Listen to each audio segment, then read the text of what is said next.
नमस्कार दोस्तों, स्वागत है आपका ट्रू क्राइम स्टोरीज में। दोस्तों, आपसे रिक्वेस्ट है कि हमारे चैनल को सब्सक्राइब करें और एक नई कहानी के साथ हम फिर से हाजिर हैं। तो चलिए इस कहानी को शुरू करते हैं। और दोस्तों, कहीं न जाइएगा, इस पूरी कहानी को आप सुनेंगे तो आप कहेंगे कि क्या ये चीज़ें हिंदुस्तान में ही हुई हैं। दोस्तों, कहानी 1999 की है। बिहार की राजधानी पटना में एक ऐसी वारदात को अंजाम दिया गया था जिसके बारे में सुनकर आज भी आपके रोंगटे खड़े हो जाएंगे। जितनी भयानक वो घटना थी, उससे कहीं ज़्यादा भयानक इस घटना के होने के बाद पुलिस और प्रशासन का रवैया था। पोस्टमार्टम से पहले पुलिस ने खुद ही पोस्टमार्टम रिपोर्ट तैयार कर ली थी। सबूत मिटाने का काम खुद पुलिस ने किया था। तो चलिए दोस्तों, अब आपको पूरी कहानी बताते हैं विस्तार से। दोस्तों, एनआरआई वीएन सिंह पूरे परिवार के साथ विदेश में रहते थे। उनका 27 साल का बेटा गौतम सिंह पटना में ही रहता था। ऐसा इसलिए क्योंकि गौतम को नेता बनना था। बिहार में उस वक्त आरजेडी की सरकार थी। राबड़ी देवी सीएम थी। उनके भाई साधु यादव से गौतम की बढ़िया पहचान थी। गौतम सिंह को उम्मीद थी कि साधु यादव के जरिए उसे राजनीति में एंट्री का मौका मिल जाएगा, पर ऐसा हुआ नहीं। क्या हुआ, इसे जानने से पहले कहानी के दूसरे कैरेक्टर पर चलते हैं। गौतम की दोस्ती शिल्पी जैन से थी। शिल्पी पटना के बड़े कारोबारी उज्जवल कुमार जैन की बेटी थी। शिल्पी पटना के वुमेन्स कॉलेज में पढ़ चुकी थी। 23 साल की शिल्पी की एक उपलब्धि ये भी थी कि वह मिस पटना का खिताब जीत चुकी थी। अब कंप्यूटर की कोचिंग कर रही थी। दोस्तों, 3 जुलाई 1999 को रोज की तरह रिक्शे से इंस्टीट्यूट जा रही थी। तभी रास्ते में गौतम का एक दोस्त उसे मिलता है। उसने कहा कि अरे शिल्पी, तुम रिक्शे से क्यों जा रही हो? आओ, तुमको मैं छोड़ देता हूँ। गौतम के उस दोस्त को शिल्पी जानती थी, इसलिए वह रिक्शे से उतरकर कार में बैठ गई। इंस्टीट्यूट की तरफ जाने के बजाय दूसरी तरफ गाड़ी मोड़ने पर शिल्पी ने कहा, ये तो इंस्टीट्यूट का रास्ता नहीं है, कहाँ ले जा रहे हो तुम? दोस्त ने कहा, वाल्मी गेस्ट हाउस चल रहे हैं, वहाँ गौतम सिंह है। शिल्पी मान गई। दोस्त गाड़ी को पटना के बाहरी छोर पर स्थित वाल्मी गेस्ट हाउस लेकर पहुंचता है। इधर गौतम को खबर मिलती है कि शिल्पी को वाल्मी गेस्ट हाउस ले जाया जा रहा है, तो वह भागकर वहां पहुंचता है, क्योंकि उसे पता था कि वाल्मी में अय्यासी के सिवाय कुछ नहीं होता है। दोस्तों, जब गौतम उस गेस्ट हाउस में पहुंचा तो वो देखता है कि उस 23 साल की लड़की पर कई लोग टूट पड़े हैं। उस लड़की के साथ कई लोग दुष्कर्म करने का प्रयास कर रहे हैं। गौतम उन लोगों के बीच पड़ी शिल्पी को बचाने के लिए उनसे लड़ने लगा और पुलिस के पास जाने की बात कहने लगा। पर एक अकेला गौतम उन लोगों से न शिल्पी को बचा सका और ना ही खुद को। इसके बाद गौतम को भी पकड़कर मारा पीटा गया। उसको लात घूंसों से रौंदा गया। बताया जाता है कि शिल्पी जैन के साथ सामूहिक दुष्कर्म किया गया, फिर दोनों का गला घोंटकर हत्या कर दी गई। दूसरी तरफ करीब 8 घंटे तक शिल्पी घर से गायब थी, तो उसके पिता उज्जवल परेशान हो गए। पुलिस के पास पहुंच गए। इधर एक हैरान करने वाली खबर आई। 3 जुलाई की रात 8:30 बजे गांधी मैदान थाना क्षेत्र की पुलिस पटना के फुलवारी शरीफ स्थित विधायक क्वार्टर पहुंच गई। पुलिस गैराज में गई तो देखा गौतम की सफेद जैन कार खड़ी है। उसकी और शिल्पी की लाश उसी कार में पड़ी थी। गौतम सिर्फ पैंट पहने था। शिल्पी के शरीर के ऊपर हिस्से पर एक टी शर्ट थी। ये टी शर्ट गौतम की थी, मतलब शिल्पी के कपड़े उसकी बॉडी पर नहीं थे। बताया जाता है कि जो गैरेज था वो साधु यादव का था। वही साधु यादव जो उस टाइम की मुख्यमंत्री राबड़ी देवी का भाई था। अब पुलिस को उन लाशों की खबर किसने दी? किसने ये बताया कि साधु यादव के गैरेज में 2 लाशें पड़ी हैं? ये जानकारी आज तक कभी भी बाहर नहीं आ पाई। अब पुलिस उस गैराज के पास पहुंची, तब उस गैराज का दरवाजा भी अंदर से लॉक था। यानी कोई भी बाहरी व्यक्ति बिना अंदर जाए ये कभी नहीं जान पाता कि उस गैराज में 2 लाशें पड़ी हुई हैं। तो थ्योरी ये दी गई थी कि जिसने भी पुलिस को खबर दी उसे पहले से ही सारी घटनाओं के बारे में जानकारी थी। जिसने भी पुलिस को जानकारी दी थी एक योजना के तहत दी गई थी। गैराज का दरवाजा तोड़ा जाता है। पुलिस अंदर गई। मारुति जैन में शिल्पी जैन और गौतम सिंह की लाशें पड़ी हुई थी। पुलिस ने दोनों की तस्वीरें ली, जो उस समय कई बड़े न्यूज चैनलों के पास गईं।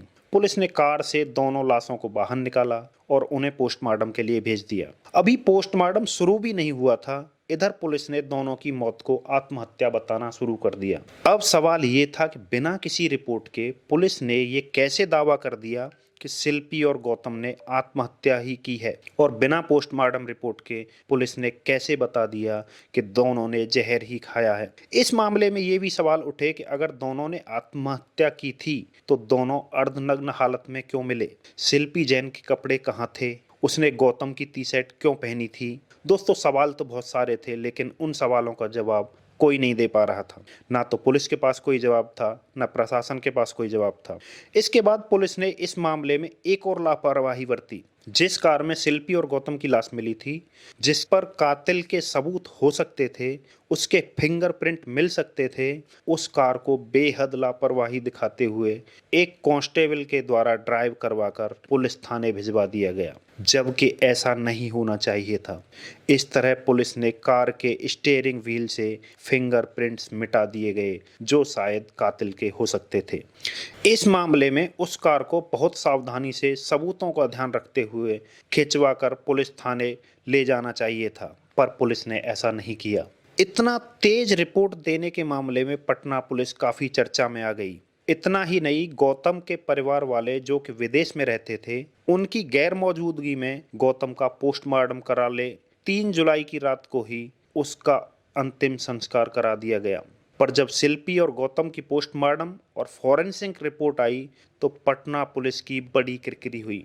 उन रिपोर्ट्स के अनुसार शिल्पी की बॉडी पर वीर्य के अंश पाए गए थे जो कि 1 से अधिक लोगों के थे। ये रिपोर्ट ये खुलासा कर रही थी कि शिल्पी के साथ बलात्कार हुआ था और वो भी 1 से अधिक लोगों के द्वारा।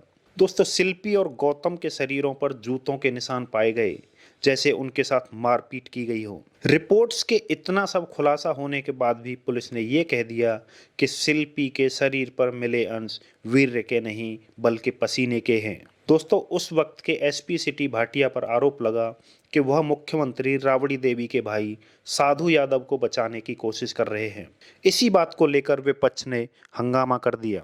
साधु यादव के खिलाफ प्रदर्शन शुरू हो गए। राबड़ी देवी पर दबाव बढ़ा तो उन्होंने सितंबर 1999 में इस केस को सीबीआई को ट्रांसफर कर दिया। पुलिस ने पोस्टमार्टम के पहले इसे आत्महत्या बताया था। कहा गया था कि दोनों की मौत कार्बन मोनोऑक्साइड गैस के कारण हुई। एक अफसर से पूछा गया कि बिना पोस्टमार्टम आप कैसे कह रहे हैं? उन्होंने कहा, हम इतने केस देख चुके हैं, पहली नजर में बता देते हैं मौत कैसे हुई। लेकिन जब पोस्टमार्टम रिपोर्ट आई तो पता चला कि शिल्पी और गौतम की बॉडी में लैथल एल्युमिनियम जहर मिला था। सितंबर 1999 से केस की जांच सीबीआई ने शुरू कर दी।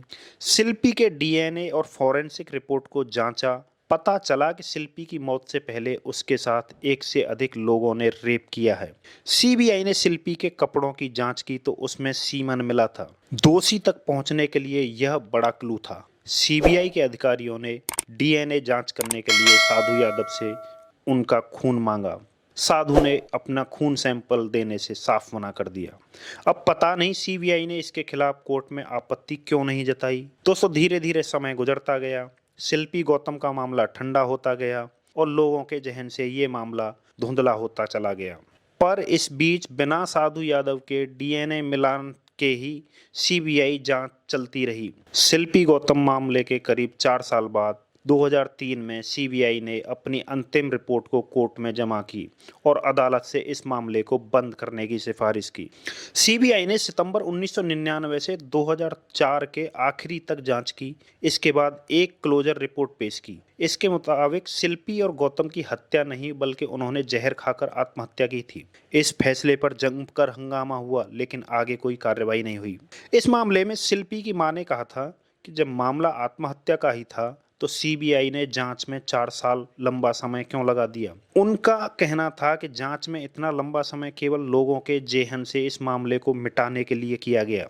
इस मामले की जांच बंद होने के बाद भी शिल्पी जैन के भाई प्रशांत जैन अपनी बहन को इंसाफ दिलाने के लिए लड़ता रहा। कुछ लोगों को प्रशांत जैन की इंसाफ की ये लड़ाई पसंद नहीं आई और साल 2006 में उसे अनजान व्यक्तियों द्वारा किडनैप कर लिया गया। शिल्पी के घर वालों ने पुलिस में प्रशांत के अपहरण की सूचना दी।